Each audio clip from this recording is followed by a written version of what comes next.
the Black Panda, one version of my fasting, is what I usually recommend people to start on. It's a 48-hour fast followed by 1 meal a day. Yeah. So we go into that. You know, I kind of lay the structure out. Here's the best foods to eat from, but you don't have to worry about counting your calories, none of that stuff. Yeah. You just plan, you're affecting insulin, you're becoming more insulin sensitive, and that's really how all the magic happens.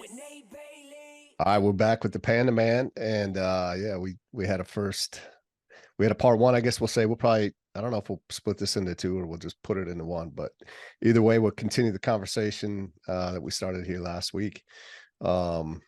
I don't remember even where we left off, but I just got your book that Awesome. you talked about, and I know I sent you a message about that and perused through it. Essentially, I wanted to get to the good stuff, like it's all good stuff, right? But the Panda diet and what that is. And so maybe explain to us a little bit about what the Panda diet is and how you got into the fasting world and all of that. How you So got to where you are today. yeah, I'll start with how I got into fasting. It was 2014. I was coming off a really bad knee injury, and to the point where I wasn't sure, the future functionality of my leg was in Oh, wow. jeopardy. So I said, you know what, I'm going to compete again. So I hadn't competed since 2008 in bodybuilding. So now coming into 2014, I'm researching. I'm about, reading all the time. I'm about 8 weeks out from the contest, and I'm reading something by this author, Lyle McDonald, who I learned a lot of nutrition stuff from. And he's talking about the stubborn fat cells, right? For men, it's typically our abs, lower abdomen, love handles. For women, it's typically the glutes and the thighs. And that's a real thing? Yeah. Okay. Oh, yeah. And if you ever, here's the test with it. Like what makes it stubborn, right? If we look at the phases of fat loss, mobilization, transport, utilization. So you got to get the blood in. That's step one, mobilization. Stubborn fat cells, it's a different type of fat cell receptor, alpha receptor. And it's a very poor blood supply. So if you ever take your hand and put them on those parts of your body, you'll feel that they're cold touch. Yeah. Right. So Yep. that, like if I touch my love handle area, it's definitely colder than the front than the front of my belly. So You can especially tell that like in the wintertime, up here in Minnesota, Wisconsin, where I grew up, it gets super cold. And yeah, if you've been outside for a long time when it's really cold, those are definitely the coldest areas. Yeah. Yeah. So you can't lose that fat really if you can't get the blood in there. So what he had stated in his book, based on studies he was highlighting, was the only way to increase blood flow to those areas is through fasting. So immediately I switched to like a 16, like most people call it intermittent fast, a 16 next day. And I was still very, controlling my calories and all that. I noticed immediately that it was much easier to diet this way. Okay. And I did that for about 5 years, anywhere between a 16, sometimes a 1 meal a day. And then in 2019, we were having a fat loss contest, the staff at the gym, at my gyms. And I said, all right, let me dive back in here, try to hang with these young guys, dive back, did some research, read some books, studied, and I started doing a longer form fasting, 48, 72. So pretty much that first summer, 90% of that summer, if you look at weeks, I did a 72-hour fast. So I learned a ton. Body changed dramatically. And I would mind you, I was always watching what I would eat. I would always train. So then at the end of 2019, right before the virus craziness, I got the flu or something really bad, man. They tested me for the flu. This is December. And I was like in rough shape. My wife, we had a newborn. She's like, oh, you're staying in the bedroom. So I stayed in there for a few days. But in that period of time, I took my notebook out and said, okay, how do I put together what I did so I can teach this to people, make this. And I jotted my notes down and came up with the book outlined the Panda diet and the Panda challenge, which is a 6-week or now it's 5-week program that I run for people where I teach them long form fasting. So that's really what it came from, and the Black Panda, one version of my fasting, is what I usually recommend people to start on. Is a 48-hour fast followed by 1 meal a day. Yeah. So we go into that. I kind of lay the structure out. Here's the best foods to eat from, but you don't have to worry about counting your calories, none of that stuff. Yeah. You just and you're affecting insulin, you're becoming more insulin sensitive, and that's really how all the magic happens. Yeah. So when you hit that one meal, I mean, obviously, like you say, you want it to be good quality foods, but it doesn't really matter to you how much or what it is, essentially. You have a lot more leeway when you eat like this. So, meaning if you want to go out and have pizza and fries with your buddy, whatever, Yeah. But so when you're home, like when you're at your home base, the structure I like is you start with fruit as much as you want, whatever kind. Then you go to your feast, your main meal, which is anything that came from the earth. If you want to have your animal protein with that, you do it. And I'd be like, tonight I'll have like this soaked oatmeal recipe. I'll have that for dessert. And eat until you're full. Like I have a voracious huge eater. And you can't overeat doing this, what I teach. You might feel like you do, you might feel stuffed sometimes, Yeah. but your body, you're optimizing where the calories are going, you're optimizing that, that insulin sensitivity, getting back to baseline much quicker. So there is a little bit of a structure as far as what I like to do typically, but what I find over time, Nate, is that people really like eating like this. Once their taste buds come back online, they don't really seek out the junk as much. Yeah. So typical week for you, what does it look like? Typical week. So I'm on my 48-hour fast right now. Yeah, I do that weekly. Sometimes I do longer. I'll challenge myself and do different things. So I'll break that tonight. So I finish eating Sunday night. Then I eat tonight. I break fast Tuesday night, training twice a day throughout that. And then I'll eat one meal a day the rest of the week. And so on average, I'm eating 6 meals a week. And Yeah. I've been doing that for Wow. half years now. For how many? 4.5. Oh, wow. Yeah. How does that fit with like your family? Obviously, they must be Yeah. supportive of it, but could that be a challenge for you? No, because the kids, my wife doesn't eat breakfast or lunch either most of the time. I couldn't tell you the last time she ate a breakfast. And the kids now being in school, right? So now it's only like one dinner a week with Monday nights where I'm not eating with them. But like last Yeah. night, I sit down with them, we pray, we go over to school day, so we're still together. Yeah. So it's really doesn't impact it at all. Yeah. And I picked the reason I scheduled it like that, Sunday to Tuesday. Is usually Monday for most people is a low social day, starting the week out. I keep Mondays pretty busy. I have some coaching sessions Monday nights. And now when we go on vacation or something, I give myself the freedom to have, do whatever I want. But over the Yeah. year, last couple of years, I find that I don't even like eating lunch on Right. vacation. I Yeah. just don't, Yeah. Yeah. Yeah. I can see that for sure. So I know in your book you mentioned, so you don't eat a lot of animal products. Is that right? Yeah. So on average, I would guesstimate, I haven't tracked in a long Which is time, a but bit surprising to me, by the way. yeah, But yeah. I haven't, I haven't for years. I weighed everything, measured everything. So I got a real good eyeball for this stuff. But on the average week, between let's say 2 and 300 grams of protein a week, I'll eat of animal protein. And then as of late, I actually cut that down because some of my blood work I got back. Since I'm a teenager, my filtration rate of my kidneys has been low. So I'm trying to improve that, right? And all the research I've done on that is you got to cut down on animal protein. So it's probably less than that now. Past couple weeks, I'm probably doing 100 to 150 grams of animal protein a week. I hold plenty of size, 230 pounds, single digit body fat.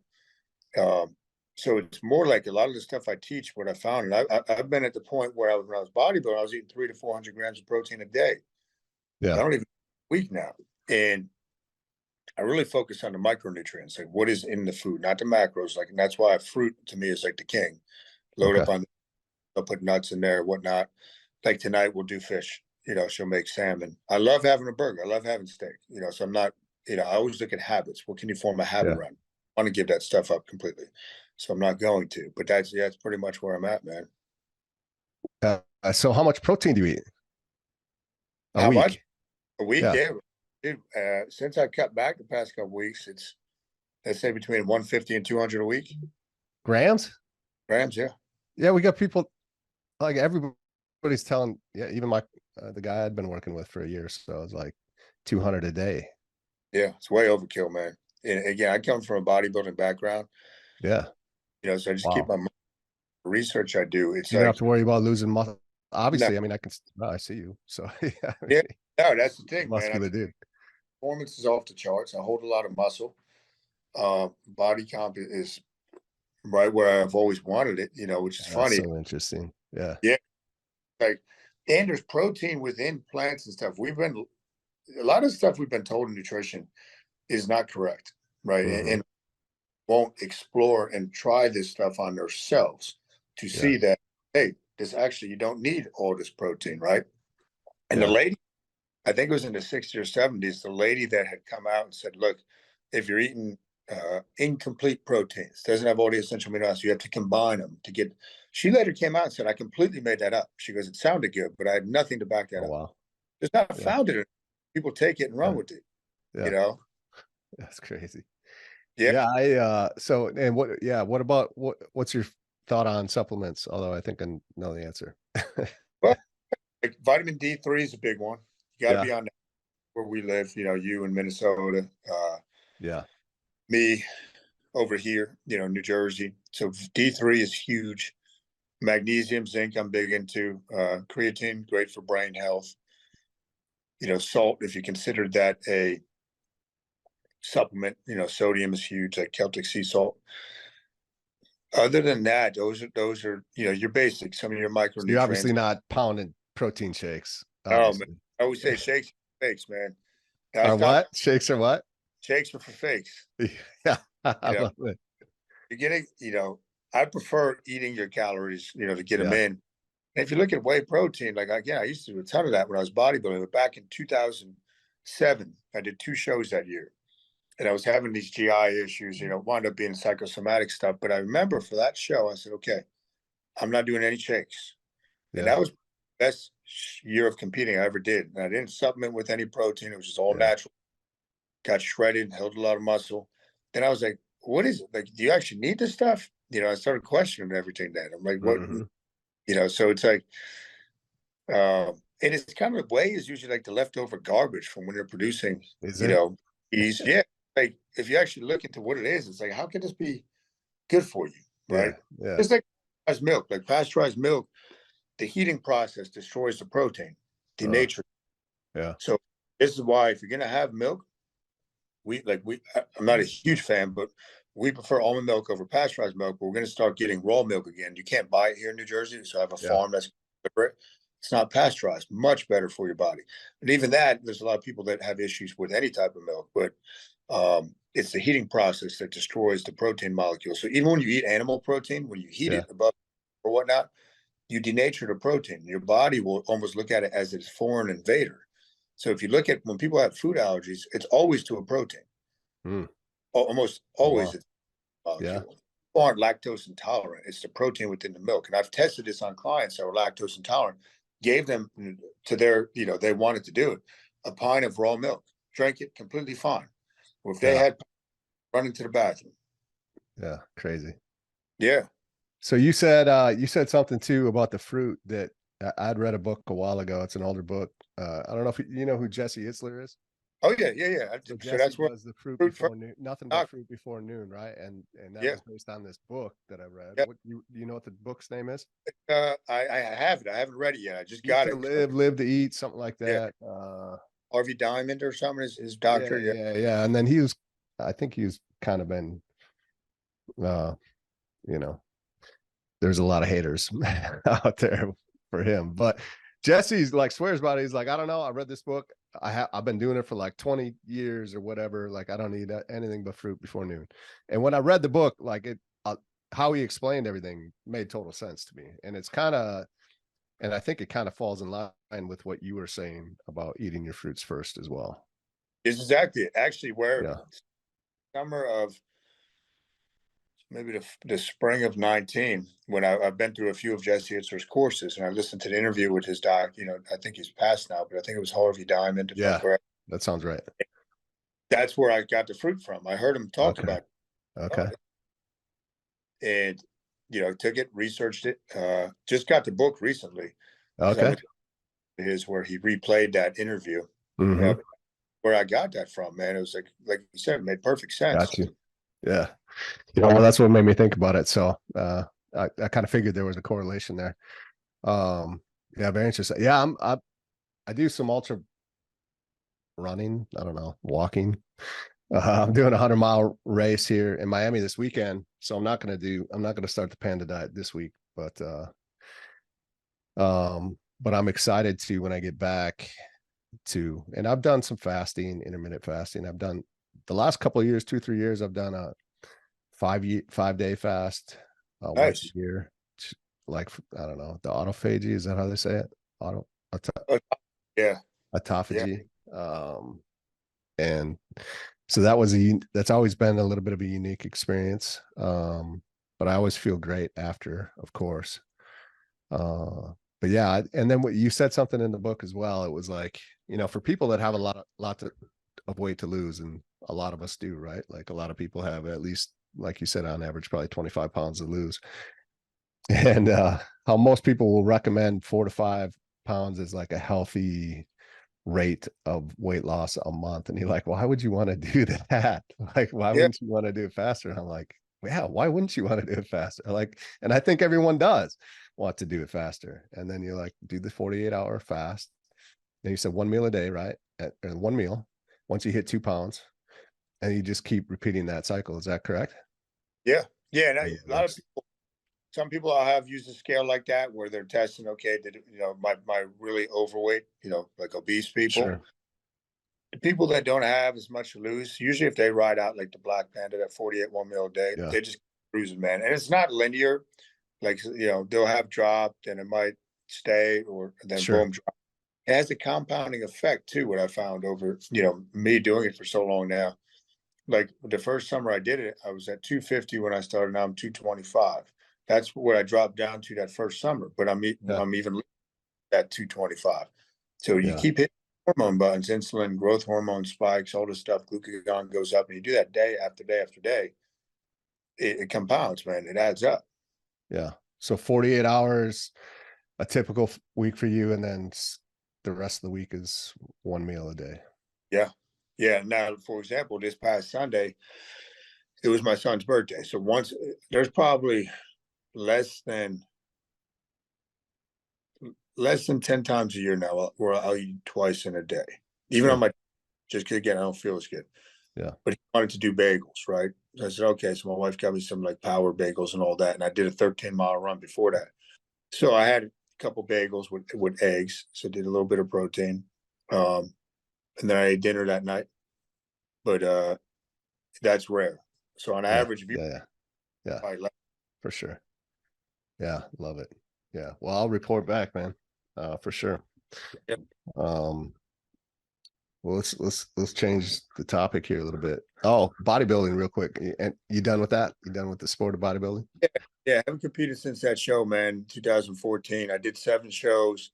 I always said if I was going to do it again, maybe when the kids are a little bit older, so they could kind of just experience the experience a Yeah. little more. Yeah. Yeah.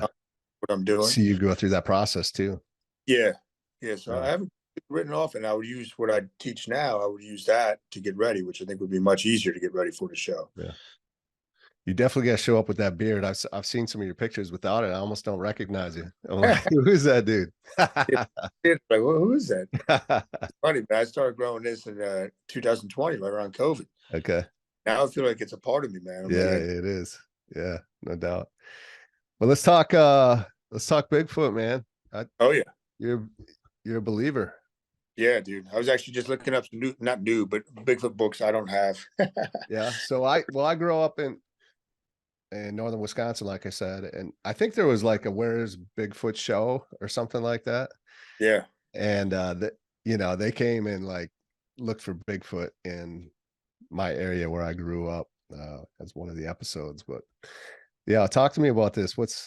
Yeah, I would love to believe that there's Bigfoot, and I believe that there for sure was at one point, right? Something. But yeah, talk yeah. to So me, since enlighten me, yeah, because man, it's totally intriguing. yeah, dude. Since I was a kid, like this is funny too, by the way. So this is my Bible right here. I Yeah. got a big.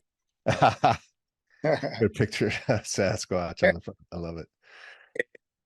Since I was a kid, I just loved all that stuff, man. So I would always watch that stuff. I talk to my grandfather about it. I would, you know, be into the aliens. Like I knew about Roswell, New Mexico, probably before I was 10 years old.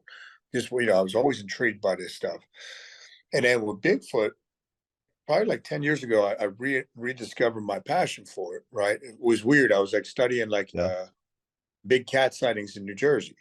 And, like Okay. people say this, they do it, they're not this far east. Even now, there's a lot of sightings of them. But then I was like, oh, somehow it led me back down the Bigfoot trail.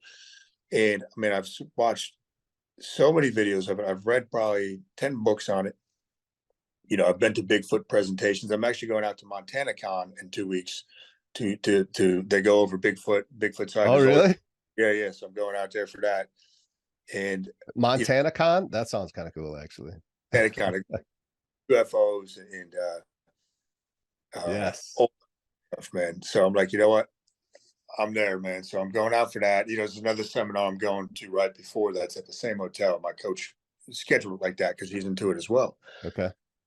But if you look at research, you look at DNA samples with hair, you look at like there's been so many findings, right? That to me, in so many videos, right? If you look at the most famous one is the Patterson Gimlin film. When people analyze that film, they said, listen, back in the 60s, we don't even have that technology to make a suit like that now, the way it bends, the way it forms around the muscles, the angle of the leg bend. So I believe, just like most conspiracies, this knowledge is hidden from us intentionally. Because think about this. If people knew that Bigfoot existed, what would that do to everything they've ever been taught? They would question everything. Yeah. The whole paradigm would be, you know, blown up. You know, it would, and so now it goes, okay, what is Bigfoot? Is it an ape? I don't believe it's an ape at all. So there's different theories that I have, right? In the Bible, it talks about beasts of the field, you know, the Nephilim, the giants, and we have for sure that we covered. So when you look at it, man, different. Have you heard the stories of the giants in the caves of Afghanistan, by the way? Oh yeah. Yeah, that's tough. It's like, what? Dude, 6 fingers, 6 toes. Yeah. It's like great. Special operators like running into them. Yeah. All this stuff, man. And they never heard of it again. They took them away, and that was it. You know, and there's, I believe, what we think we know, and what we've been told a narrative to not question anything like that. You know, and this opens up in whether people believe it or not. If at least if you question this stuff and you start thinking about it, you have flexibility in your thinking. You start thinking outside the box. Okay, what is actually possible? Right, but all these sightings that have been, and this guy Lloyd Pye, I'll send you. He's got a great presentation. They actually killed him because he was on to stuff like this. Oh, really? And, yeah, he had a lot of stuff he was researching, man. But one of his presentations is like basically everything you think you know was wrong. Right? I'll send it to you. But his theory, and this kind of connected with me. He was talking about within that presentation where Bigfoot was native to this planet or this part of the world, whatever. Because now the world, right? I read books on the world. What is the actual, all this stuff, right? Yeah. And so you go down a rabbit hole, and then you start saying, well, how do I actually know this stuff? But so Bigfoot, what he was saying, if I recall correctly, was native to here. We were, quote unquote, aliens put here from, you know, a master race. And in his video, he talks about that's why we can supposedly only use 10% of our brain. So we didn't have the power becomes kind of go our own way. But that, you know, you go into it and he kind of breaks it down like that, like Bigfoot was native to here. And now if you look at like one video I was listening to recently, this guy has a great channel, goes into, all he gets is Bigfoot sightings, and he reports them, reads the emails. Because people say, like hunters will say to me, well, why hasn't he been captured on footage, on game trails? Yeah, I was just gonna ask that. Yeah. So he goes over this guy, he goes, they were in Afghanistan. Actually, there was army operation going on there in a helicopter. So the soldier sent in this account. He goes, we're out in the field. These things exist all over the world. It's not just here, you know, it's not just in North America. Yeah. Names, right? And he's flying in a helicopter, and like 2 miles out, they spot a Bigfoot in the field. It's wide open. You can't hide. And he shines the scope of the gun, you know, the laser dot on the Bigfoot. So Bigfoot was facing the other way. And as soon as he shined it on Bigfoot, Bigfoot turned and went like this. So meaning he could sense, these things can sense these infrared rays and these beams, these lights, you know, radio ultraviolet type of. So that would make sense then why they've never been caught on game trail. they can sense this stuff. They might be able to see stuff. You know, they have sometimes they say they can make supersonic noises. They have supersonic healing. It's and if you look at, like, if you go where you live, you might know even more. But if you look at the Canadian Rockies, the Canadian wilderness, there is so much up there that is unexplored. Right? It's Yeah, unbelievable for sure. how much explored. So yeah, I definitely am a believer, man. I geek out on that stuff. I I love love it. it. I love watching footage and sightings, and there's some really good people on YouTube that do film Yeah, analysis and they break down I'm biomechanics. always interested in that kind of stuff for sure. Yeah. What about the UFO stuff, the aliens, the UAPs? You've been tied into that too? So you know, I've got a real good gut with this stuff, man. So the stuff that they're talking about is a distraction. Do Yeah. I definitely that stuff? But they've been wanting to play this alien card for one agenda or another to create this. You know, this is how this stuff all ties together, right? They can Yeah. use it to manipulate.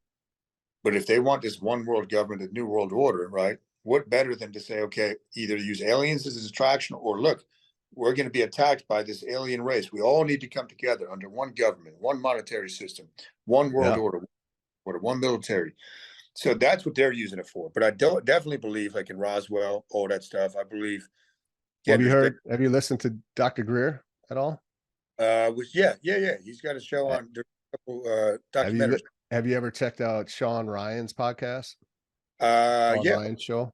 yeah. So Dr. Greer was on there recently, and it was like 3 hours of him just blowing my mind. Like, just the conversation he was saying, the things he was talking about, like Roswell, but then he was talking about, he's like, Roswell's like old news.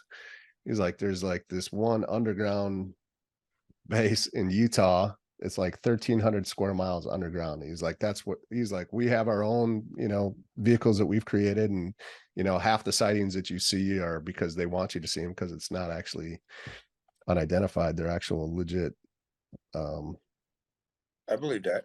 uh, you know, machines that they've built themselves from that technology that they've recovered. And he's just going through, it's crazy. So yeah, I mean, I'll shoot you the link to that if you haven't listened to it. I think Yeah, yeah, shoot you'd that go, over. it's crazy.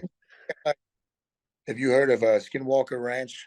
Yeah, well, then the guy that owns Skinwalker was on Sean Ryan's show recently as well. Yeah, So yeah, he was blowing my mind too with some of the dude, stuff. I had heard of it before he bought it, and then he came in and bought it as a skeptic. He's like, he didn't believe in any of it. He wasn't buying it. He was buying it so that he could prove it all wrong. Well, the nice. experiences that he's had, and now it's a show on like the history. I think he has a show on the History Channel Yeah, since they he's said the owned number it for one. the last 3 years.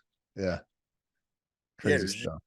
man, like, yeah, that's what I'm talking about, like flexibility in people's thinking, man. Like when people laugh, like they'll tease me about the Bigfoot stuff, and I'm like, I'm the one that's laughing because I'm like, I have a much bigger possibility of what's possible just by thinking Right, like that. right. Yeah, Like I what mean, at this point in time, I, I wouldn't be surprised by just about anything. I mean, especially after these last few years, like you say, I mean. of getting fed all this information that just isn't true. It does. It just it has a lot of us questioning everything now. So It, crazy. it is really As we nuts. should. You should. Exactly. Definitely Yeah. should, man. Yeah. Definitely should. Absolutely. What's as we're getting close here to wrapping up, what's what's kind of the focus for you? Like what's the goal for you? And what you're doing and where you're headed in life and business and everything, maybe even 5-10 years from now, like assuming that we still have a world and I know. we're Thanks not so on much. lockdown and we still have some freedom. That's the thing, man. Like with that stuff, I think the next day, I think till 2030, and I said that when COVID started. So there's going to be chaos the next decade. Going through a Yeah. huge trend point. But for me, we got the 2 training facilities. We've got a senior home. I've got the online brand. I want to continue to really build that.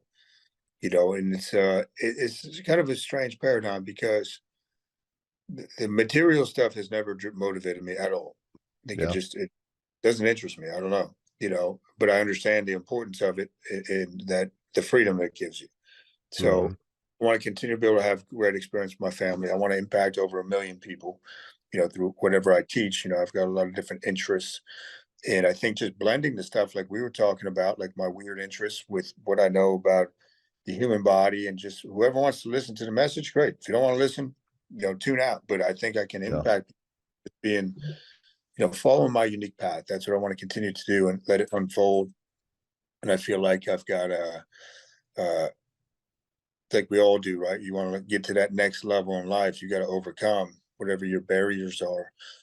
So for me, it's like, like anybody, right? You got to overcome limiting beliefs.